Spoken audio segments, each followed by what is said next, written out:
Alright guys, so this is Mrs. Crawford. I'm going over Unit 1.5, Day 2, the lesson we did on parallel and perpendicular lines. So hopefully you recognize those words and remember them from before. Hopefully in your brain you can kind of think of what parallel lines should look like. I kind of remember because I look at the two L's in parallel. They kind of look like parallel lines. And those are ones that never cross. They run right next to each other because they never intersect. Perpendicular, on the other hand, those will intersect at exactly 90. So we're going to look at how do we tell the difference between the two of them when we have just the equations, not the picture to look at. And we're going to look at how the slopes play into that as well. So here we've got not our point-slope form, but our slope-intercept form. Slight misprint there. Slope-intercept form. So y equals mx plus b. Well, what does the m stand for? In this case, m is always slope. Now, hopefully you remember from middle school, you have a formula. It starts with two words that start with the letter R, and it's rise over run. That's the formula to remember when you're thinking about slope. So in other words, slope, the number on top tells you how much the graph is increasing up or down. And run tells you how much it's changing either left or right. So that's what those two numbers mean. The actual formula is y1 minus y2 over x1 minus x2. Now we won't really be plugging stuff into it today, but it is good to have a quick review of what that formula is, just so you remember it for future use. The b is the intercept part of the slope-intercept form, and it's actually the y-intercept, which means this is where the graph crosses the y-axis, and it's actually our starting point when we graph our lines. So let's look at those graphed lines, actually, and kind of figure out which piece is which. So here, the number that's attached to x, it's kind of hard to tell because there's just a negative sign there, but it's really -1, and slope is rise over run, so let's make it a fraction. It's really -1 over 1. And you might even want to label that yourself and say that that's the slope, which means that this plus 2 is the y-intercept. Okay, so in the last slide I said we start with the y-intercept and then we work from there. So find your y-axis. Here's our y-axis. Remember, y to the sky, it points up to the sky. So find +2 and put a dot right there. That's because the graph has to cross the y-axis at that number. So we know there's got to be a point right there. We just got to figure out the rest of it. Well, we said the slope is -1 over 1. Anytime you have a whole number, you can just put it over 1 to make it a fraction. So in other words, 2 is the same thing as 2 over 1.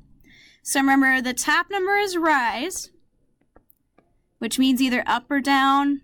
Bottom number is run, which is either left or right. Now, generally, we always start by going to the right, if possible.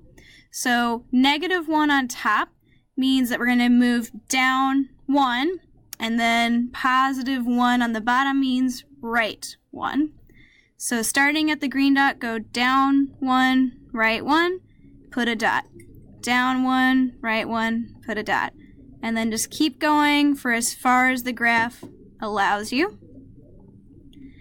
And then you also want to go backwards. So what's the opposite of going down 1 and right 1? That means you got to go up 1, left 1. And you'll notice it makes a nice straight line going backwards here. I shouldn't be making a V shape or anything. So up 1, left 1. And then remember to connect the lines, connect the dots, and put arrows at both ends. Okay? So go ahead and pause here and try the second one on your own. See if you can successfully do that by yourself, and then I'll go over it in just a minute. Okay, so first of all, make sure you know your slope is, again, the thing attached to x, so -5/3. And we're just going to rewrite that so that the negative is on the top. It's still the same thing, but it's a little easier to work with that way so that we're always keeping the bottom one positive. -3 is our y-intercept again. So again, that's our starting point. So find -3 on the y-axis this time and put a dot there. The slope is -5/3. Well, -5 means it's got to go down, and 3 means it's got to go right. Well, if I start here and I go 5 down, I go off the graph. So I can't really put a dot there, but I could go backwards instead. So instead of going down and right, I'm going to go up and left. So start here, go 1, 2, 3, 4, 5, and then left 3, 1, 2, 3. So there's my dot. And I'll even check and see if I can go one further. 1, 2, 3, 4. No, so that one goes off the graph. So all we've got are 2 dots, which is okay. We'll just connect those and put arrows at both ends. As long as you got 2 dots, you can make a line. So check here, see if you graphed it correctly on your own.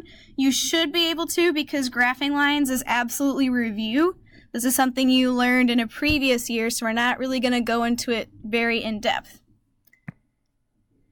All right, so a couple of fill in the blanks to do here. Go ahead and pause and get those copied down. Remember, parallel lines do not cross. What's new about that to remember is that because they don't cross, the slopes have to be exactly the same number. So here's a couple examples. If we had -1/2 and -1/2, those are exactly the same. Those would be parallel lines. I could also have 2 and 2/1. Remember, 2/1 is really just 2, so those are exactly the same number, just in a different form.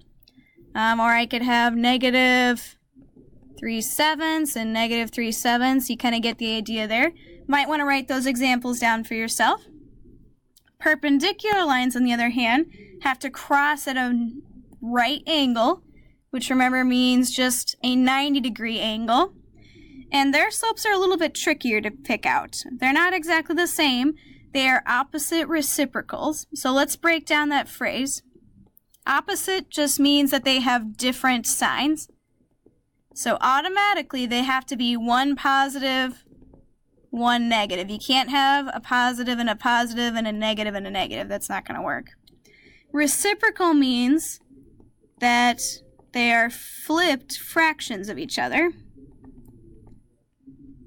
Flipped fractions. So here's a couple examples of what some perpendicular slopes could be. If I have -1/2 as my first slope, my perpendicular slope would have to be the opposite sign, so it'd have to be positive, and I'd have to flip 1/2, which means it's going to become 2/1, which is really just the number 2. So -1/2 and +2 are perpendicular slopes. Another example could be +4. Perpendicular to that, I have to have a negative number then. 4 is not a fraction right now, but I can easily make it one. Just put 4/1. And to find the reciprocal, I just flip the two numbers. So instead of 4/1, it's -1/4. Those are perpendicular slopes. And then we'll throw another one in there. We'll say -2/7. Opposite sign of that is positive. Flip the numbers and I get 7/2. So just a couple examples to give you some ideas of what those numbers could look like, whether they're whole numbers or fractions. All right, so the last piece we're going to do for this section is actually looking at some equations and figuring out, are they parallel, are they perpendicular, or are they just neither, based on what we just talked about. Remember, we said parallel lines have the same slope, and perpendicular lines have opposite reciprocals, and if it doesn't fall into one of those categories, it's just neither. So let's look at the first one. First of all, you got to know where the slope is. It's the number that's attached to x. So I'm actually going to circle it on mine so you can see. So they both have the number 2 here, okay? Well, which one of those does that go with? If we look back here, if it's exactly the same number, then they are parallel lines, because parallel lines have the exact same slope.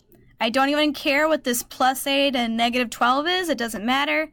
As long as the slopes are the same, the lines are parallel. Moving on to the second one. I have -1/3 and 3. Let's make that 3 into a fraction, though, just so it's a little bit easier to deal with. Remember, what do I always put a whole number over to make it a fraction? Just the number 1. Okay, Well, these are definitely not the same number, so they can't be parallel. They have to be two things to be perpendicular. They have to be opposite, so different signs, and they have to be reciprocals. Okay, well, this one's negative, this one's positive, so they are opposite. 1 over 3, when I flip it, becomes 3 over 1, so those are perpendicular. Again, I don't really care about the y-intercept. Doesn't really matter, as long as the slopes make sense. Okay, so try the next 4 on your own. Pause here. See if you can figure them out by yourself, because that's going to give you a good idea if you know what to do or not. Because if you don't, you're going to have some difficulty on the next day's assignment. So pause here, do that.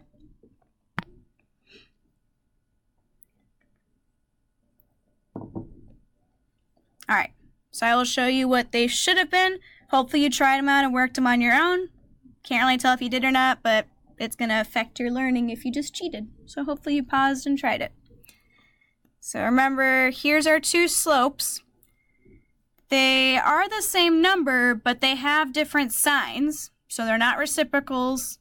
They don't fall into either category, so they are just neither. Remember, if they're going to be parallel, got to be the same sign, same number. If it's going to be perpendicular, they have to be opposite signs and reciprocals. So they're just neither. Okay, let's look at the next one. We've got 4/5 and negative 5 over 4. Those are obviously can't be parallel because they're not the same exact number. So to be perpendicular, they have to be opposite and reciprocals. Are they opposite signs? Is one positive, one negative? Yep, we're good there. 4/5. When I flip that, do I get 5 over 4? Yeah, we do. So this is a perpendicular slope set. Okay, last two, we've got negative 2/3 and negative 3 over 2. All right, so are they the exact same number? Is 2/3 the same number as 3 over 2? No, they have the same numbers, but it does matter what order the fraction goes, so they're not the same number, and they have the same sign, so they're neither. They're not parallel because they're not the same exact number. They're not perpendicular because they're not opposite signs. You gotta have both pieces. Last one we have negative 1/4 and negative 1/4. Well, those are exactly the same sign, exactly the same number. Which one of those three does that go with? Hopefully you know by now. Should be parallel. Feel free to rewind or ask a teacher if you're not sure about one of the topics here. And make sure you've got all that copied down so that you're ready for the station work that we do on Thursday.